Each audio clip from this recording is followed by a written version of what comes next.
Ассаламу алейкум, урматтуу достор, кадырлуу кыргыз элим мекендештер. Барыңыздарга кутман таң. Кыргызстандагы алыс жакындагы биздин бир туугандардын баарына салам. Манас эл аралык аэропортунда азыр мен келдим. Ошол таяк тартыш боюнча Кыргызстандын курама командасы Польшадан жакшы жеңиштер менен кайтып келип атат. Ошолорду тозолобуз. Алардын арасында Шекелдибек Атайбеков деген досум бар. Бычак жайып, аз Кудайым буйрса тозуп алдыңыздарга сунуштайбыз. Андыктан биздин каналга атталла. Достор, мен жалгыз эмес экенмин. Эң биринчи эле Пухленькийди көргөзөкчү. Молодец, но Пухленький красавчик. Келдибектин окуучусу. Мына баардыгы жигиттер. О, флаг даяр. Азыр келет. Кудайым буйрса. Анан тозолобуз. Ladies and gentlemen, may I have attention, please? Канасыңар, жоксуңар го күтүп атабыз, чыкпайсыңар бертерек. Улам сайын эшик ачылып жабылган сайын.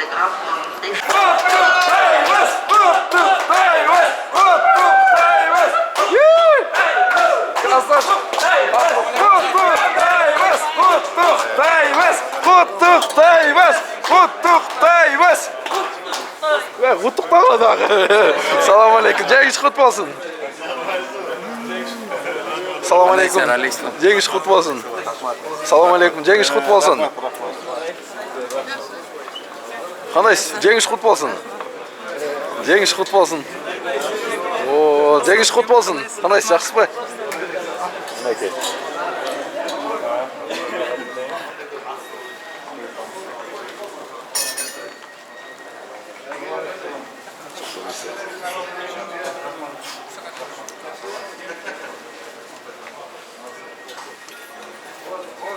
Hoş gelingizler. Жеңиштер кут болсун. Мекенге. Салам алейкум. Жеңиш кут болсун, жигиттер. Салам алейкум. Жеңиш кут болсун. Жеңиш кут болсун.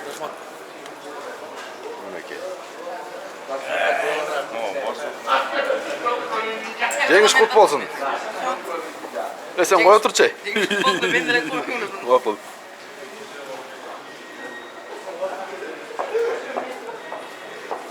Жеңиш кут болсун, жигиттер. Келгиле. Мына Кудайым буйруса келди. Тозо болдук. Жалпы элибиздин атынан бүтүндөй жеңиш менен чын жүрөгүбүздөн куттуктайбыз. Кыргыздын ар намысына жарап, байрагыбызды бийик көтөрүп келген үчүн абдан кубанычтабыз, Дагы бир кол чабуулар болсунчу.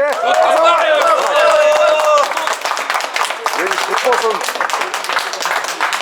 Ошол Кыргыздын улуттук оюну болгон таяк тартыш боюнча бардыгыңыздар мынакей медалдарды тагынып, кубокторду алып, эң негизгиси Кыргыздын байрагын көтөрүп келдиңиздер. Кут болсун бу дагы бир рет. Чын дилибизден кубанычтабыз. Баракалда. Жүрүңүздөр, тигиндей өтөйлө.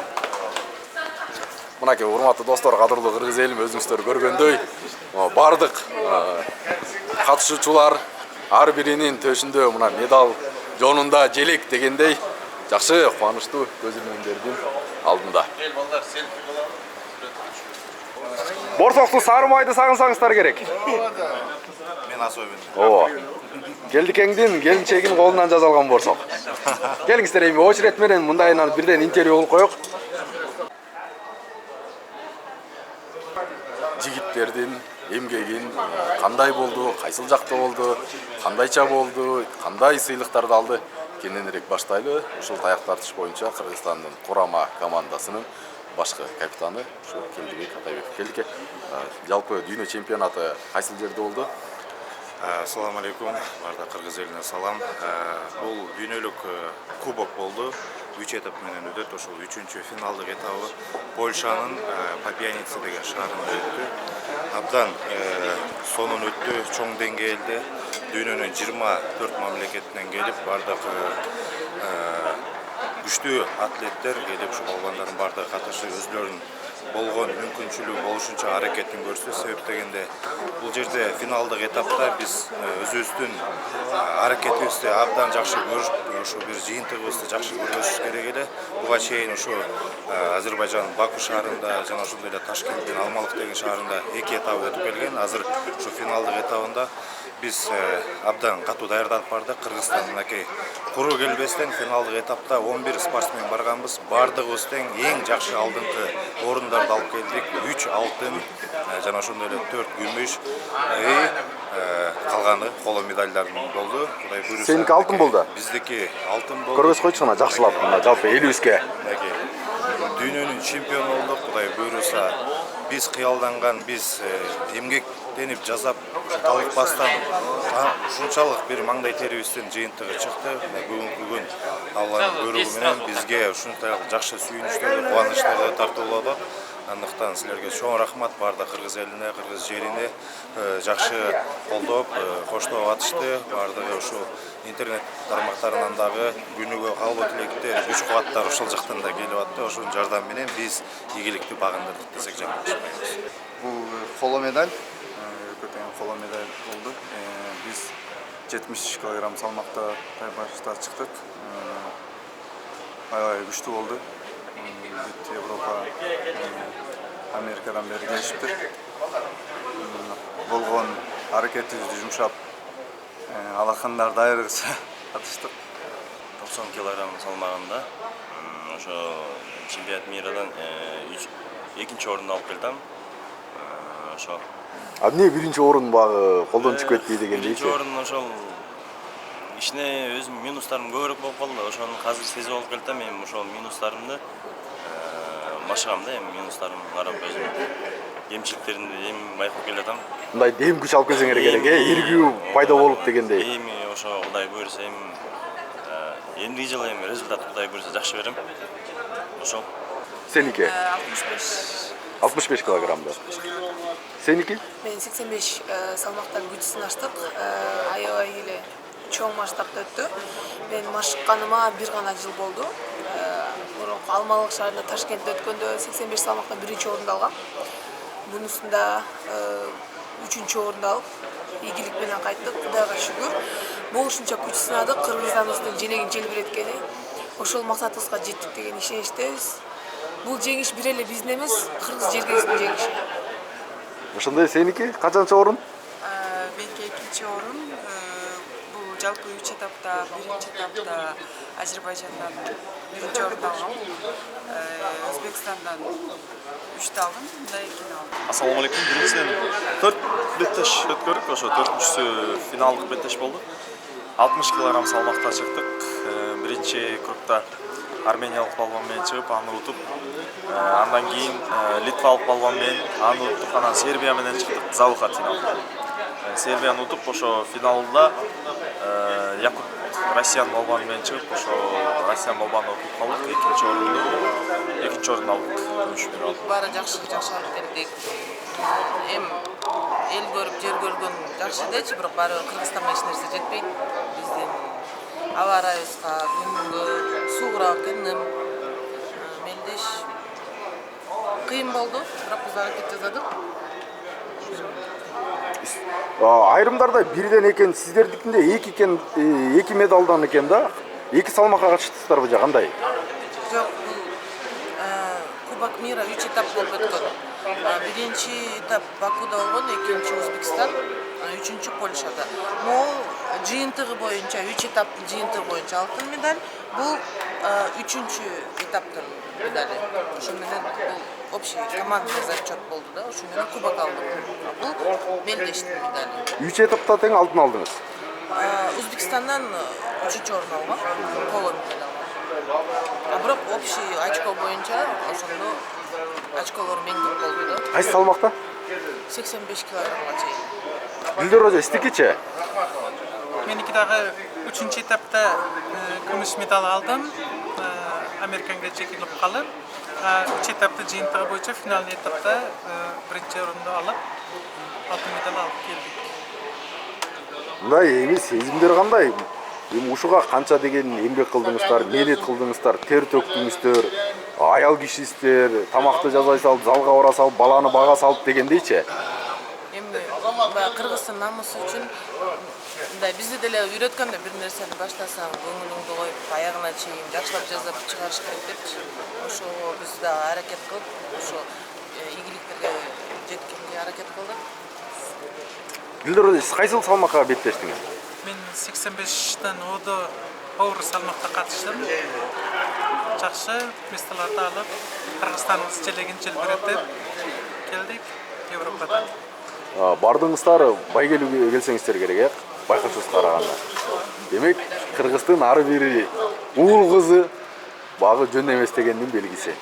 Құттықтаймын, дағы бір жолы сыйлық құт болсын барыңыздарға. 125 килограмм салмағында тартыштық. 125-тен біз дүниелікте 3-ші орында. Biz o 80 kg çemberlikte çıktık. Biz 3. orunda aldık. Üçüncü orunda алып қалдық деп, эми сүйінбей же қуанбай бир ара жолда қалғандай эле болуп атат да. Эми кандай 3-чү орунда эле бул багы кургол эмес да. Үчүнчүгө деле жетиш оңой эмес. Бул үчүн аябай күрөштүк биз дагы. Ошо үчүнчүгө жетелик деп жакшыраак оюбуз менен жеттик ошо ойдо. Бирок оңой жеткен жокпуз, аракет кылдык. Эми эмки да чемпионат милдер боюнча ошого барып биринчини алганга аракет кылабыз. Ошол. Бул жеңиш дагы оңой келген жок. Мына эми көпчүлүк ойлошот болуш керек. Аяктар отуруп туруп тартып алыш дегенчи аякта да аябай күч керек. Күчтүү болсоң тартасың, күчтүү болсоң тарта албайсың. Анан мыкты да керек. Акыл керек буга дагы, ойнош керек. Аябай менет да керек. Бара калып ар бирөөнү тартып бериш колунан келбейт да. Ошону айтып атам. Аябай даярдык керек. Ирнат агабыз айткандай эле. Буга акыл да керек, күч да керек. Экөө бир убакта керек да. Доли секунд немени чечип коет да. Эме башка спорттордо кечке мушташып соғуштура албайсың. Биякта бир секунд эле чечип коет победаны ошол. Учурда кармап калыш керек. Учурда кармап анан күчтүүлүгүң менен тартып каласың. Акылың менен. Саны өтө албасаң, моментти бой бересиң, утулуп каласың да. Мисалы бу биз деле бу аябай көп даярдадык. 3 ай, 4 ай, 5 ай, 6 ай, 1 жыл, 3-4 жылдан бери даярданып келаткандар. Ошонун баары бир помоска чыкканда 10 секундка чейин эле убакытта көрсөтөт, секунд ичинде. Чындагы минуттун көп болсо секундта чечилет да. Сен жакшы тренировка кылып, жакшы аракет кылсаң, утасың. Ошо. Тулпар тушунда дейт, күлүктүү күлүк кылган саяпкер дейт. Анан бул спортчулар дагы ал жакка ар кайсы жерден эле көчөдөн чогулуп бара алган жок. Ушул устаттын бир машыктыруучунун эмгегинин, акылынын артынан келди да бунун бардыгы ушул барган балдарыңыздардын бардыгы кур кол келбептир да, эки колдун чөтөгүнө салып башын ылдый кылып дегендейчи. Кандай болду жалпы турнир? Ошол туурасында айтсаңыздар. Албетте, бул көп эмгектин, көп мээнеттин жыйынтыгы тыянагы болду.